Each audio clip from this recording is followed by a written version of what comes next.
Hinuli ng mga tauhan ng Special Action and Intelligence Committee for Transportation ng Department of Transportation ang mga pasaway na motorista. Mga nahuling pasaway na motorista na impound ng sasakyan at pinagbulta. Nagbabalik si Ryan Lasigas sa report live. Ryan? Alam mo, Dayan, tila mga kabuti nga itong mga pasaway na motorista sa kalsada.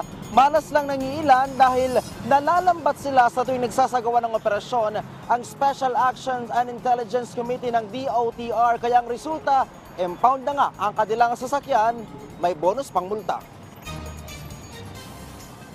Meron daw silang terminal dun po eh. Walang terminal dyan. Terminal po kami doon. Grahe nyo lang yan doon. Dito ang terminal Pitex. Ayun nga po, nagkikirahe din namin yun. Todo paliwanag ang driver na ito ng harangin ng Special Action and Intelligence Committee for Transportation ng DOTR. Matigas kasi ang ulo ng bus driver dahil nagsakay ng pasahero sa maling loading area. Sabi ng SAIC, PITX ang ruta ng bus pero tila naliligaw patungong Pasay ang driver nito. Dito pa yung terminal. Bawal po doon sa Pasay. Wala po Grahe, yung terminal. yung kanya, yung...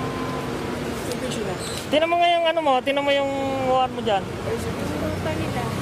Ruta mo, tinan mo yung ruta mo. PITX, di ba? Nakalagay sa ruta mo.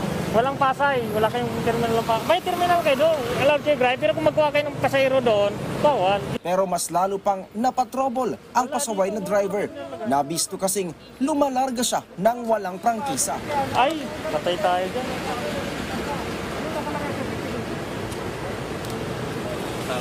Wala silang franchise na naman, oh. May nakalagay ba na baklaran ko Cavite sa pamilya nyo? Alfonso, ano lang sir? Alfonso. Ano to?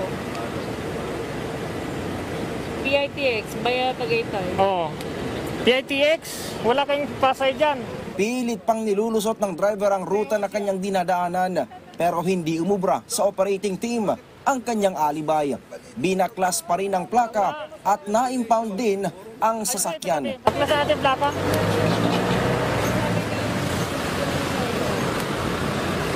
Ano, kunin natin ang sir, plaka? Wala siyang prangkisa sa PITX, ano sir eh. Legal na franchise ng ano eh.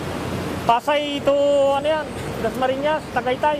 Nasampulan din ang 3 ambulansya na dumaan sa EDSA busway na wala namang sakay na pasyente.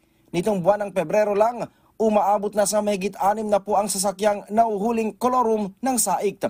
Katumbas ito ng mahigit 23 milyong piso na multa na kanilang ipinataw laban sa mga pasaway na motorista.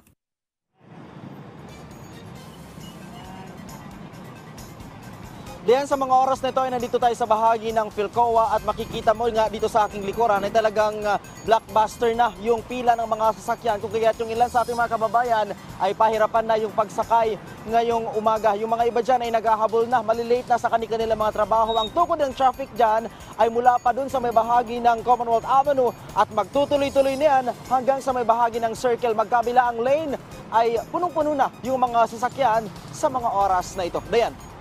Maraming salamat, Ryan Lasigas.